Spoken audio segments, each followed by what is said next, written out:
1883. A fotografia mostra uma rua de uma cidade que os livros chamam de jovem.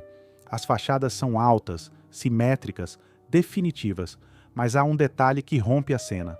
As janelas do primeiro nível começam no chão. Em alguns prédios, metade dos arcos já está engolida pela terra. Em outros, portas viraram porões. E a explicação oficial é sempre serena demais. Elevação da via, reforma urbana, adaptação do terreno. Só que, quando uma cidade nova já parece meio enterrada, desenvolvimento deixa de soar como resposta e começa a soar como cobertura. É assim que essa história começa. Não com um mito, mas com uma incoerência repetida. Escadas que descem para o que deveria ser o térreo, salões ornamentados tratados como subsolo, fachadas desenhadas para serem vistas e hoje soterradas até a metade. Em uma cidade isolada, isso poderia ser um caso curioso. O problema é que não aparece uma vez, aparece em série. Você encontra esse mesmo corte em cidades que não dividem idioma, clima nem solo. O mesmo andar inferior amputado, a mesma rua aparentemente elevada 2, 3, às vezes 5 metros acima do nível original. Em um lugar, a justificativa é saneamento. Em outro, prevenção de enchente. Em outro, modernização do traçado. As desculpas mudam conforme o arquivo. O padrão permanece. E o que incomoda não é só a terra acumulada, é a lógica quebrada desses chamados porões. Em muitos casos, eles são altos e ornamentados demais para terem nascido como porões. Há arcos completos, molduras, portas largas, vitrôs. A própria arquitetura contradiz a legenda posterior. Esses espaços não foram desenhados para desaparecer sob a rua. Quando esse detalhe surge em uma fachada, é curiosidade. Quando domina quarteirões inteiros, vira anomalia. E quando aparece em continentes diferentes, pede outra escala de leitura. É aqui que a hipótese mais desconfortável entra. E se muitas cidades do século XIX não foram construídas exatamente como nos ensinaram, mas reocupadas, abertas, limpas, recadastradas, e se o grande trabalho não foi erguer do zero, mas desenterrar, nivelar e renomear o que já existia? A pergunta parece exagerada, até que outra fissura aparece. Há cidades oficialmente jovens demais para a grandeza do que exibem, lugares que ainda estariam consolidando população e administração, mas já surgem com avenidas largas, quarteirões regulares, prédios cívicos monumentais, estações, cúpulas, escadarias, pedra trabalhada em escala de capital antiga. Não é um edifício solitário, é um tecido urbano inteiro que entra no registro já maduro, como se o período de construção tivesse evaporado. E construir de verdade deixa rastro, canteiro deixa rastro, transporte de material deixa rastro, mão de obra deixa rastro, mas, em muitos casos, o que aparece é um salto. Primeiro, pouco ou quase nada.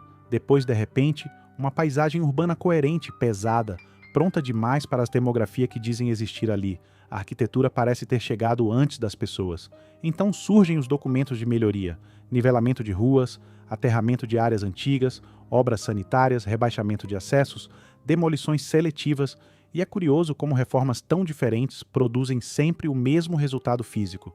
Escondem o primeiro nível, selam entradas, transformam térreos em subsolos e convertem fachadas em fundações. Dizem que a cidade subiu, talvez, mas talvez a rua tenha subido porque havia algo que precisava ser coberto. Nesse ponto, o tema deixa de ser apenas engenharia urbana e encosta em algo mais grave, memória. Enterrar um nível de uma construção muda sua idade aparente, sua função aparente, a história de quem a ocupou. Fazer isso em escala urbana não é apenas reformar uma cidade, é reescrever a leitura dela. E se esse gesto se repete em lugares demais, então talvez não estejamos diante de acidentes locais, mas dos vestígios de uma operação ampla demais para caber nas versões administrativas. Por conveniência, alguns chamam o mundo anterior de Tartária. O nome é imperfeito, mas aponta para uma ausência real, a de um sistema anterior que pode ter deixado cidades, traçados e edifícios sobrevivendo à queda de quem os ergueu. O problema é que depois da primeira imagem, a anomalia aparece em toda parte. Janelas afundadas, portas amputadas, escadarias que descem para dentro do passado, ruas lançadas sobre um mundo anterior já pronto. E depois que você vê isso com clareza, fica difícil olhar para o nascimento das grandes cidades do século XIX sem suspeitar que muita coisa ali não foi construída. Foi encontrada. O detalhe mais perigoso dessa hipótese não está nos prédios isolados. está na repetição quase mecânica do mesmo tipo de deformação urbana em cidades que, no papel, não deveriam compartilhar a mesma história física. Não estamos falando apenas de um porão antigo em uma rua da Europa ou de um subsolo curioso em uma cidade americana.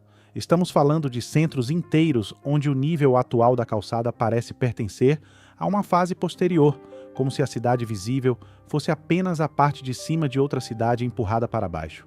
Quando se observa isso de perto, a primeira coisa que cede é a palavra subsolo, porque subsolo de verdade costuma denunciar sua função: pé direito mais baixo, ventilação limitada, acabamento reduzido, estrutura subordinada ao que existe acima, mas nesses casos não. Em muitos desses níveis enterrados o que aparece são colunas, arcos elegantes, janelas altas, alvenaria de fachada, proporções de recepção e circulação. Não parecem espaços criados para servir a uma construção. Parecem espaços principais que foram convertidos em fundo depois. Esse padrão é inquietante porque ele inverte a narrativa usual. A versão oficial diz: a cidade cresceu, precisou se adaptar, elevou ruas, reorganizou fluxos, enterrou partes antigas, só que a anatomia desses edifícios sugere outra leitura. Os prédios não foram ajustados a uma rua nova, foram mutilados por uma rua nova. E a diferença entre essas duas frases é enorme. Na primeira, a cidade evolui. Na segunda, ela é recortada para caber numa nova camada histórica. Basta seguir as fachadas. Em muitos quarteirões antigos, os ornamentos cessam exatamente no nível onde hoje começa a rua. Abaixo disso, enterrado, está o trecho mais refinado.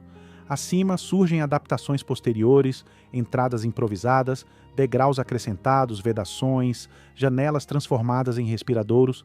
É como se a pele original do edifício tivesse sido parcialmente afogada e a superfície visível fosse apenas uma solução de sobrevivência. Não é difícil perceber a violência disso quando se olha sem a legenda pronta. E o mais estranho é que ninguém parece ter estranhado o suficiente.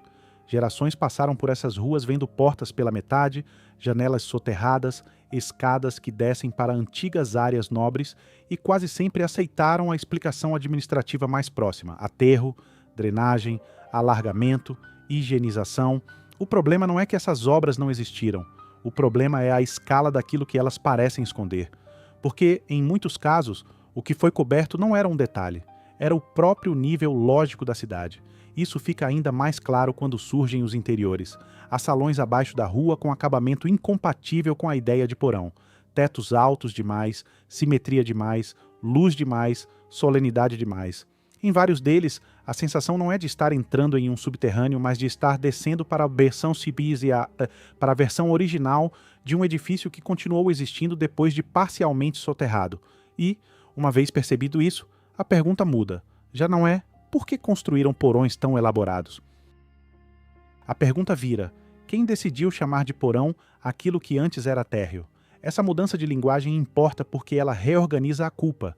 Se tudo isso for apenas o resultado natural do crescimento urbano, então estamos diante de uma evolução desajeitada, mas normal. Se não for, então modernização foi o nome posterior dado a uma operação de cobertura.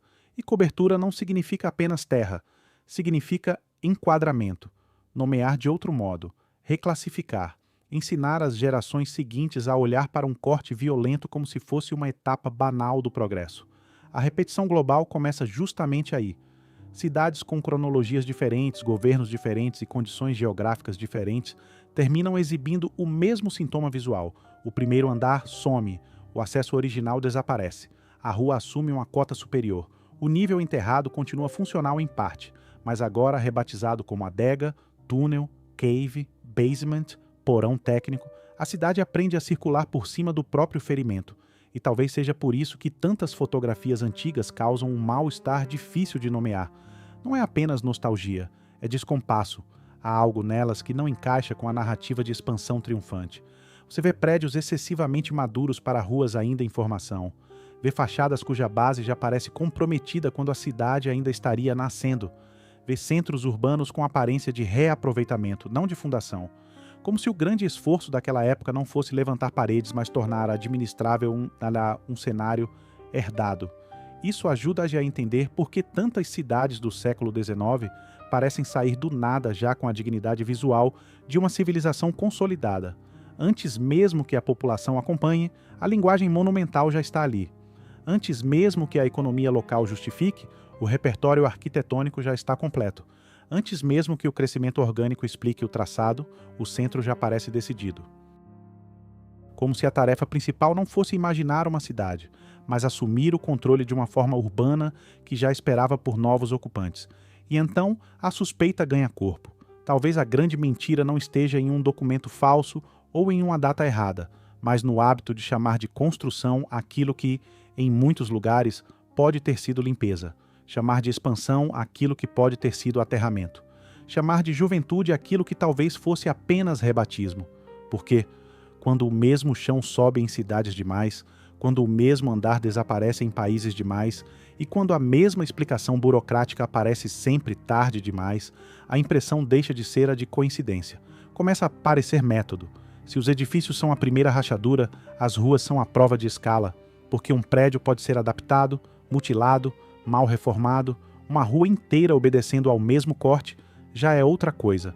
E quando bairros inteiros passam a mostrar escadas interrompidas, entradas seladas, alinhamentos quebrados e camadas de solo acrescentadas acima do nível original, a hipótese deixa de girar em torno de arquitetura estranha. Ela entra no terreno da engenharia aplicada para apagar um estado anterior da cidade. É aqui que a narrativa oficial costuma soar mais segura. Fala-se em nivelamento, pavimentação, drenagem, saneamento, adequação ao trânsito, combate à lama, resposta a enchentes. Tudo isso parece razoável até o momento em que se começa a comparar o resultado físico dessas intervenções.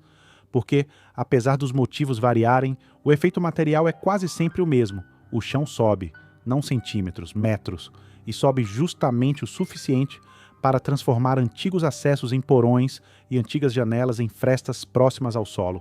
Esse detalhe prejudicial importa porque ele sugere menos uma reforma de superfície e mais uma nova camada urbana imposta sobre a anterior. Em muitos centros antigos, a sensação não é de cidade que foi melhorada, mas de cidade que foi recoberta e depois reorganizada para continuar funcionando. As calçadas atuais parecem pertencer a uma fase posterior. As portas originais estão abaixo. As escadarias antigas não conduzem mais ao nível principal, mas a um passado interditado. O fluxo da vida cotidiana foi deslocado para cima. E esse deslocamento deixa marcas difíceis de esconder. Muros de contenção onde antes deveria haver continuidade. Porções enterradas de colunas e arcos que claramente não foram concebidos para ficar sob terra. Vãos cegados de forma brusca. Patamares que terminam em parede. Trechos onde a rua parece ter sido despejada contra a fachada em vez de dialogar com ela.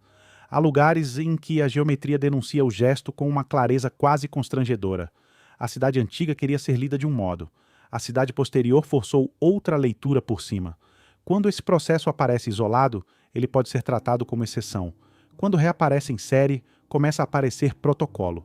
E é justamente isso que causa desconforto. Não há apenas um ou dois centros urbanos com sinais de elevação artificial do nível da rua. Há muitos. Em contextos que não compartilham a mesma necessidade imediata, em terrenos onde a justificativa hídrica não basta, em áreas onde o suposto crescimento urbano foi rápido demais para explicar intervenções tão profundas. A rua sobe, o edifício perde a base e a memória do nível anterior é reclassificada como subsolo. Essa operação tem uma consequência silenciosa. Ela altera a percepção de idade. Um prédio parcialmente enterrado parece mais simples do que era. Sua proporção some, seu acesso original desaparece, sua função se embaralha.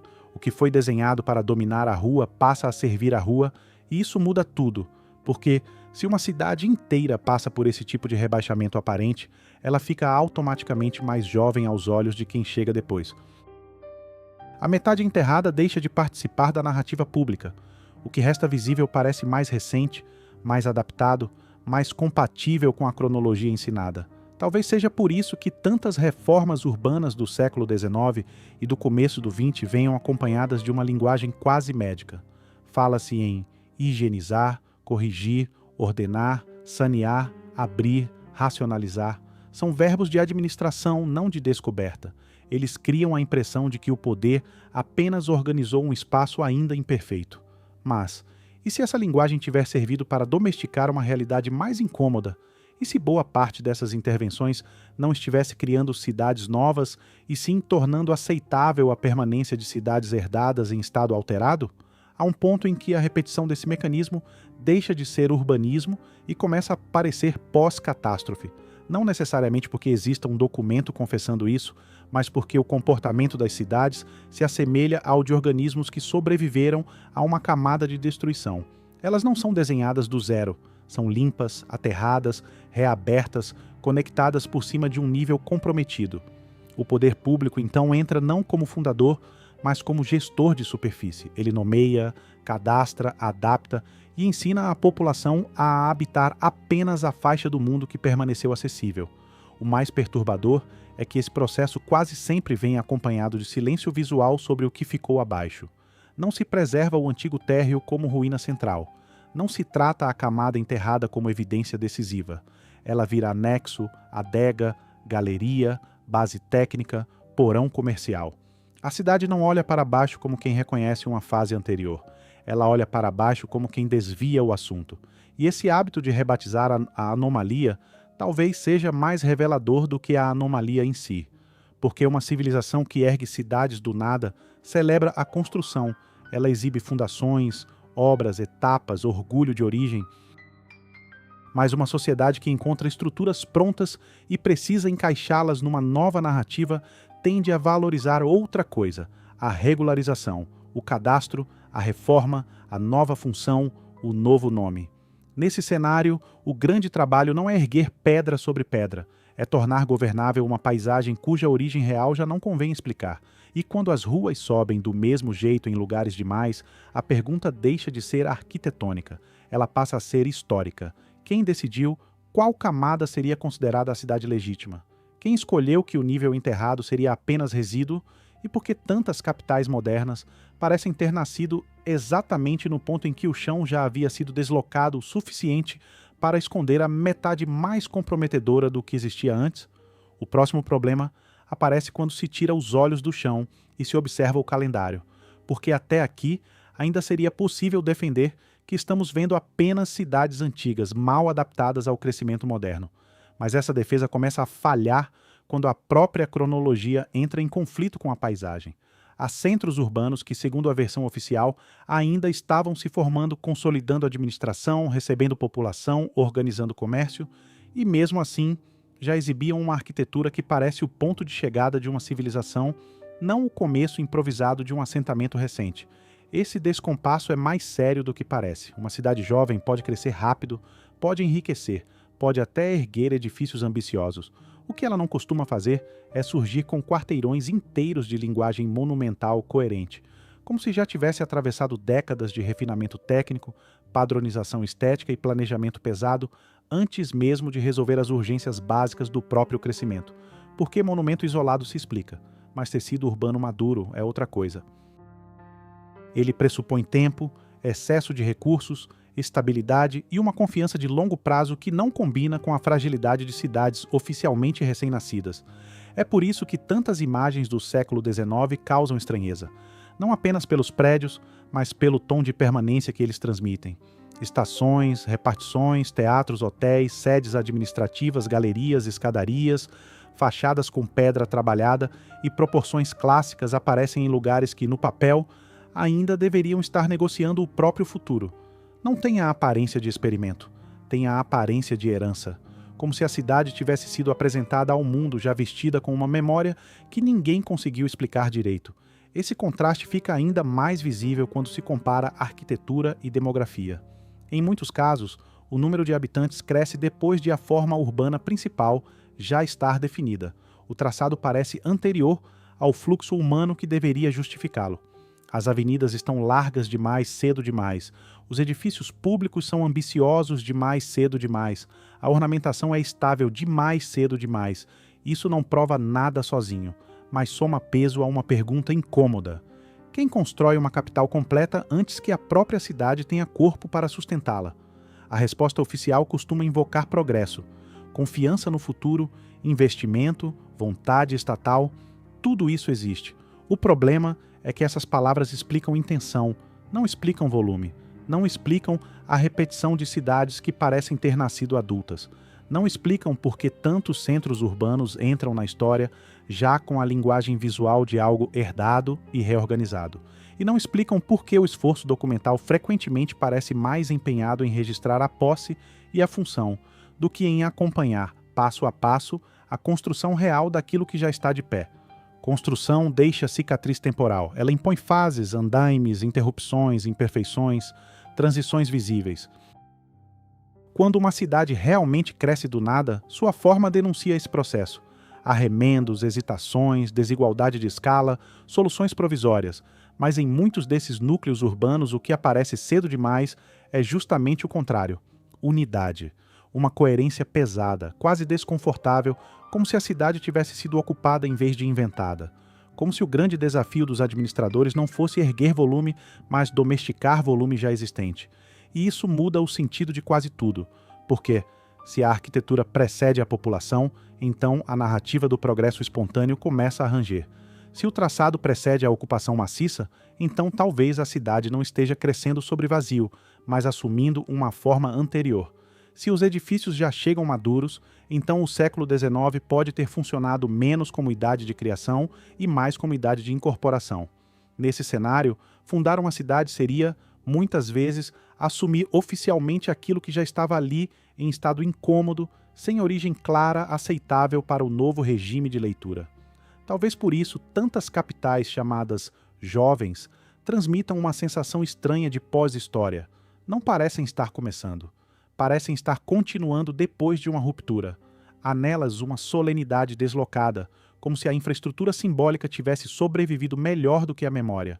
O Estado entra, registra, batiza, reforma, eleva o nível da rua, redefine funções, distribui nomes e datas, mas a pedra, em muitos casos, parece falar de outra antiguidade. Uma antiguidade sem arquivo limpo, sem genealogia segura, sem fundador suficientemente visível para caber na narrativa moderna. E é exatamente aqui que a hipótese deixa de parecer folclore e começa a tocar um nervo real. Porque, se as cidades do século XIX não eram tão jovens quanto disseram, então o problema não é apenas de engenharia nem de urbanismo, é de origem.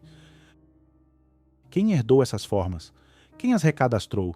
Quem decidiu que elas pertenceriam ao futuro desde que o passado fosse enterrado junto com o primeiro andar? Quando a pedra começa a contrariar a cronologia, o instinto natural é procurar segurança no papel. Mapas, registros, plantas, cadastros, relatórios administrativos. Em teoria, é ali que uma cidade revela sua origem com mais clareza. Mas esse é justamente o ponto em que a estranheza muda de forma. Porque, em muitos casos, os documentos não parecem acompanhar o nascimento físico da cidade. Parecem entrar depois, quando a tarefa principal já não é construir, mas classificar o que existe. Isso aparece primeiro nos mapas, há centros urbanos que surgem nos registros com uma nitidez surpreendente. Alinhamentos definidos, quadras resolvidas, eixos claros, zonas centrais já reconhecíveis. O traçado não tem a hesitação típica de um lugar que estaria se formando aos tropeços. Parece uma malha assumida, como se a administração não estivesse desenhando um começo, mas tomando posse de uma forma anterior e traduzindo essa forma para a linguagem do Estado. Esse detalhe importa porque mapa não é apenas descrição, mapa é decisão. Quando um poder registra uma cidade, ele escolhe o que merece nome, função, limite e prioridade. E se muitos desses registros aparecem apenas quando a estrutura urbana já parece madura, então talvez a burocracia não esteja testemunhando a origem. Talvez esteja oficializando uma herança. O papel deixa de ser certidão de nascimento e começa a parecer inventário. O mesmo vale para os cadastros. Ruas recebem nomes, prédios ganham função, lotes são delimitados, áreas são incorporadas, distritos são reorganizados. Tudo isso transmite a sensação de ordem nascente, mas a sensação pode enganar, porque organizar juridicamente uma cidade não é o mesmo que tê-la criado materialmente. Em muitos casos, o que vemos é o momento em que algo fisicamente anterior se torna administrativamente legível. Não a fundação da cidade, mas sua domesticação documental. É por isso que a linguagem dos arquivos costuma ser tão reveladora. Fala-se em adaptação, incorporação, regularização, remodelação, adequação de usos. Verbos discretos, burocráticos, quase neutros. Eles sugerem continuidade técnica, só que lidos em sequência, esses termos produzem outra impressão, a de uma autoridade que entra em um cenário já dado e precisa transformá-lo em sistema governável. Nomear é controlar, medir é controlar, redefinir a função de um edifício é controlar. Nada disso exige que o Estado tenha sido o autor da pedra. E essa diferença entre autoria e administração talvez seja uma das mais importantes de toda a história. Porque, se o século XIX herdou centros urbanos de origem obscura, o primeiro passo para absorvê-los teria sido justamente o recadastramento. Primeiro se nomeia, depois se reorganiza, depois se justifica. A cidade então passa a existir oficialmente, não quando foi erguida, mas quando passou a caber nos formulários, nos decretos, nas divisões fiscais e no vocabulário do progresso. Há também um padrão curioso nas mudanças de nome. Lugares antigos, regiões ambíguas, territórios incorporados, centros reclassificados. O novo nome cria distância. Ele dá ao espaço uma genealogia mais confortável, compatível com a ordem política que assume o controle. Uma cidade rebatizada parece mais nova do que é, mais compreensível do que é, mais dócil do que é. E quando isso acontece junto com o enterramento de níveis antigos, reformas de superfície e regularização cartográfica, o resultado é poderoso. O passado físico continua ali, mas o passado narrativo é substituído. Nesse ponto, a suspeita ganha uma forma mais precisa. Talvez a grande operação não tenha sido apagar tudo, mas tornar irreconhecível, cobrir o primeiro nível, redefinir entradas, mudar funções, registrar tardiamente, rebatizar. Fazer com que cada elemento isolado pareça normal, mesmo quando o conjunto inteiro aponta para outra origem. A força dessa estratégia está justamente na fragmentação. Uma rua elevada pode ser explicada, um porão nobre pode ser explicado, um mapa tardio pode ser explicado. O problema começa quando tudo isso aparece junto. E então, o que parecia apenas um detalhe arquitetônico revela a lógica completa. A cidade moderna talvez não tenha sido inventada sobre terreno vazio, mas estabilizada sobre restos inconvenientes de uma ordem anterior. O Estado chega, a burocracia enquadra, o papel distribui datas e o que já estava de pé passa a ser tratado como produto natural da administração recente. Não se nega frontalmente o passado. Faz-se algo mais eficiente. Substitui-se a chave de leitura. Se isso for verdade, desenvolver uma cidade no século XIX pode ter significado algo bem menos inocente do que expandir ruas e erguer prédios. Pode ter significado escolher qual camada seria visível, qual memória seria útil e qual mundo ficaria enterrado o bastante para que as gerações seguintes o chamassem apenas de porão. Até aqui, tudo ainda poderia ser lido como soma de coincidências. Ruas elevadas, andares enterrados, cronologias frágeis, registros tardios. O problema é que chega um momento em que a repetição deixa de parecer acidental. E é nesse ponto que surge a hipótese mais incômoda de todas.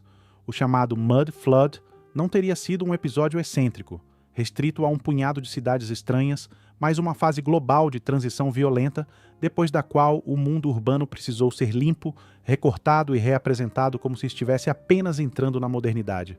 O nome é imperfeito, parece folclórico demais para a escala do que tenta descrever, mas talvez o erro esteja justamente aí, porque quando um fenômeno é reduzido a um termo quase ridículo, ele perde força antes mesmo de ser examinado. Lama sugere sujeira, sugere contratempo, sugere algo local. Só que o que aparece nas cidades não lembra um simples acúmulo de barro. Lembra deposição em massa, reelevação de superfície, interrupção de níveis, reorganização posterior do espaço habitável. A palavra enfraquece a coisa. Essa hipótese se sustenta menos por um grande documento e mais pela insistência do mesmo rastro material. Cidades de países distintos mostram edifícios com bases engolidas. Ruas parecem assentadas sobre uma camada posterior. Intervenções do século XIX se concentram em limpar, drenar, nivelar, abrir, sanear. E quase sempre o trabalho descrito não tem o tom de fundação, mas de recuperação. Como se a prioridade fosse restabelecer circulação sobre um tecido urbano já existente, não erguer do zero uma paisagem inexistente. Isso ajuda a explicar por que a linguagem administrativa é tão uniforme. Depois de um evento amplo demais para caber facilmente na memória oficial, a resposta do poder não seria anunciar ruptura, mas normalizar a superfície. Aterro vira melhoria. Selamento vira adaptação. Enterramento parcial vira cave. Reocupação vira crescimento. O vocabulário da modernização funciona então como filtro psicológico e político. Ele permite que a cidade continue operando sem que a origem do seu novo nível precise ser encarada diretamente. E há outro detalhe difícil de ignorar. Muitas dessas obras parecem feitas com urgência funcional, não com solenidade fundadora. O objetivo não é celebrar a criação de um novo mundo, mas tornar habitável um mundo alterado.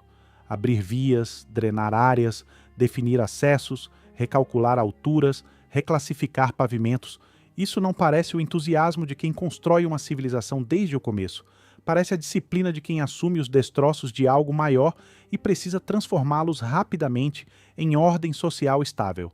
Se essa leitura estiver correta, então o século XIX muda de papel. Ele deixa de ser apenas a era da expansão triunfante das cidades modernas e passa a parecer a era da gestão do que sobreviveu. A modernidade urbana, nesse caso, não seria o nascimento limpo de novos centros, mas a fase em que uma camada administrativa, técnica e simbólica foi aplicada sobre estruturas anteriores parcialmente comprometidas. Não se começa do zero. Seleciona-se o que pode ser salvo, cobre-se o que compromete a narrativa e ensina-se à população a chamar isso de progresso. É por isso que a ideia de uma catástrofe global não depende de crateras visíveis nem de ruínas espetaculares. O sinal mais forte pode ter sido justamente o contrário, a normalidade excessiva das soluções posteriores, cidades funcionando, arquivos organizando, estados batizando, engenheiros corrigindo cotas, tudo aparentemente racional, mas essa racionalidade pode ser apenas a camada final de um processo muito mais antigo e mais brusco, cuja evidência principal não é o colapso em si, mas o esforço coordenado para tornar o colapso indistinguível da evolução urbana comum. E então, as anomalias voltam a se encaixar. O primeiro andar enterrado deixa de ser curiosidade, a rua elevada deixa de ser detalhe técnico, o mapa tardio deixa de ser mero atraso burocrático, a arquitetura madura demais para a demografia deixa de ser ambição otimista. Tudo passa a apontar para o mesmo movimento.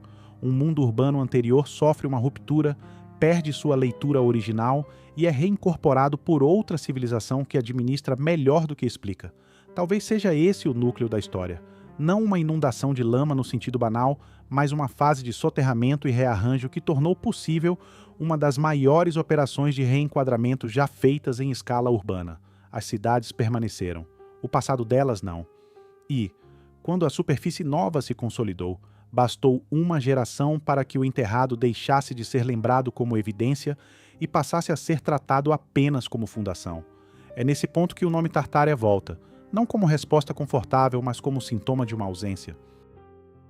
Porque, quando a investigação chega longe demais, ela encontra um vazio curioso. Existe um padrão material espalhado por cidades distantes, existe uma repetição de formas, de escalas, de soluções urbanas, existe até a sensação de que partes do mundo foram reorganizadas sobre algo anterior.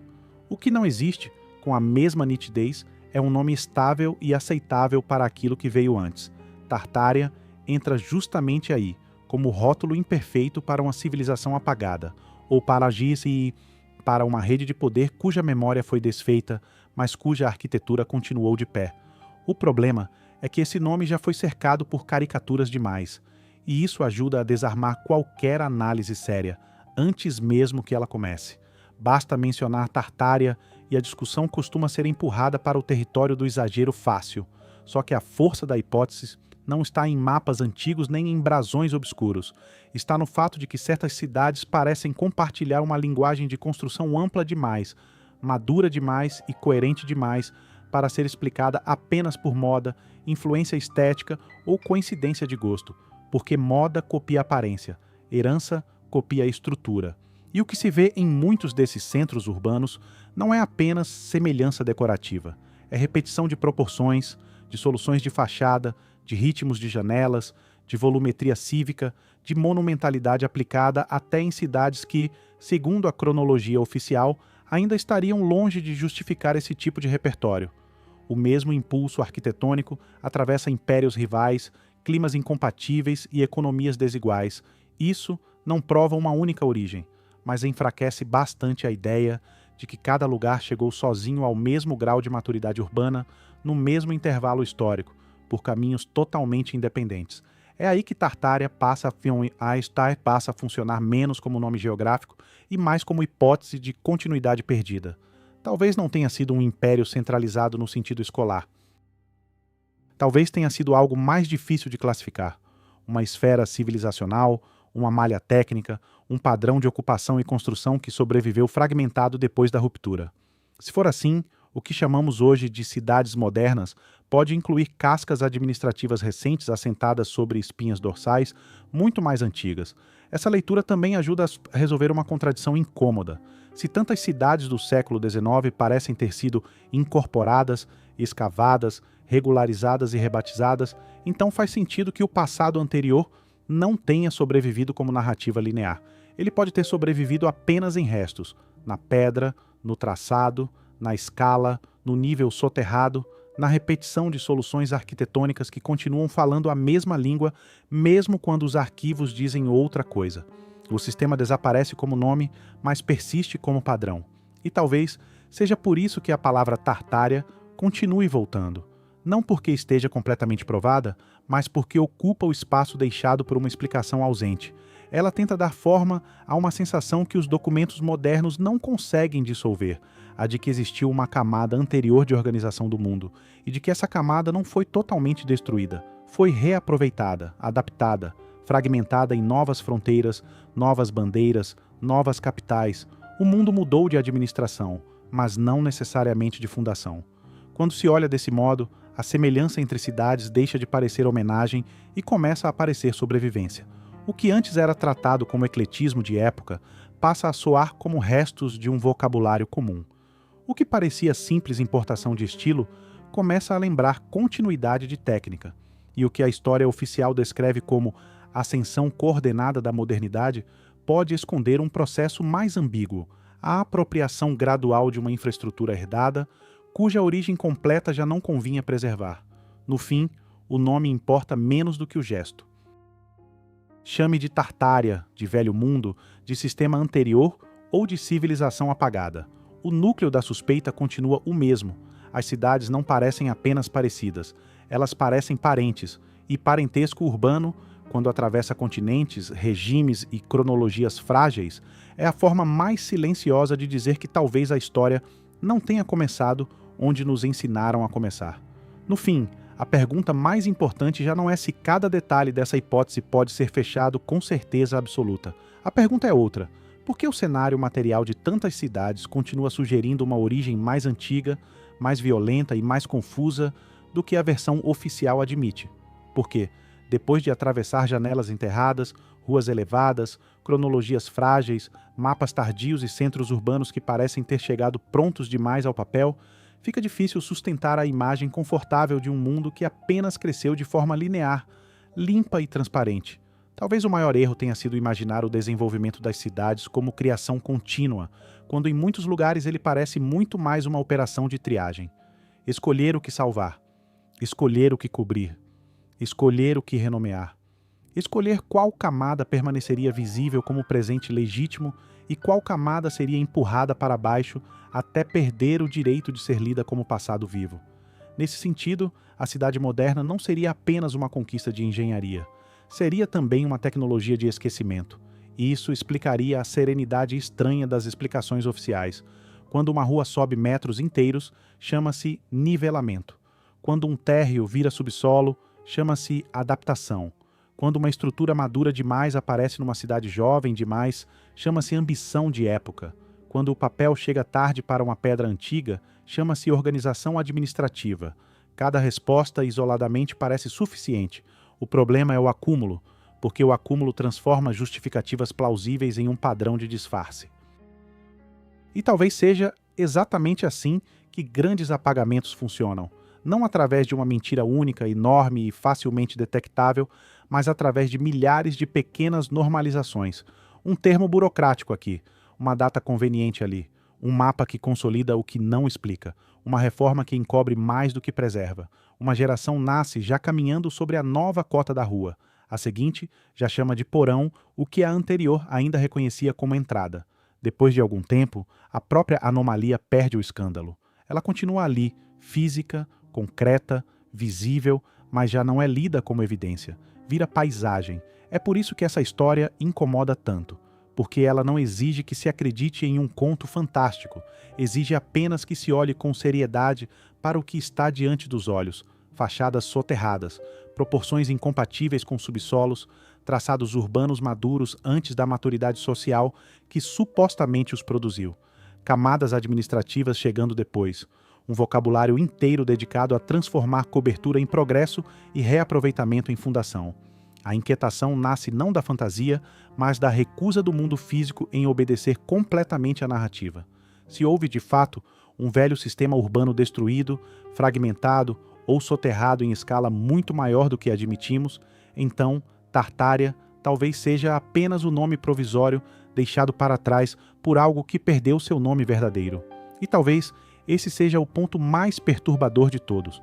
Não que uma civilização desapareça. Civilizações desaparecem. O perturbador é perceber que ela pode continuar sob nossos pés, ocupada por outros, administrada por outros, descrita por outros, enquanto sua origem é dissolvida em termos técnicos até parecer irrelevante. Nesse cenário, o século XIX deixa de ser apenas a era em que o mundo construiu cidades. Passa a ser a era em que o mundo herdou cidades e aprendeu a falar delas como se fossem novas. Herdou seus eixos, seus volumes, suas bases monumentais, seus centros quase completos. Depois elevou ruas, redistribuiu funções, rebatizou espaços e chamou esse processo de modernização. O que restou abaixo foi tratado como fundação, quando talvez fosse testemunho. E essa talvez seja a mudança irreversível que essa investigação provoca. Depois dela, uma cidade antiga nunca mais parece apenas antiga. Cada janela enterrada deixa de ser curiosidade. Cada escada que desce a um suposto porão deixa de ser detalhe pitoresco. Cada avenida aberta sobre um nível superior passa a sugerir escolha. Não se olha mais para a superfície como ponto de partida, mas como camada final. E quando essa inversão acontece, a imagem inteira do passado muda de peso. Talvez eles não tenham apagado o velho mundo por completo, talvez isso fosse impossível. Talvez tenham feito algo mais eficaz, enterraram o suficiente para que ele continuasse sustentando o presente sem poder contradizê-lo em voz alta. E se for assim, então o desenvolvimento das cidades não foi apenas crescimento, foi também silêncio organizado sobre tudo aquilo que já estava lá antes da nossa versão da história começar.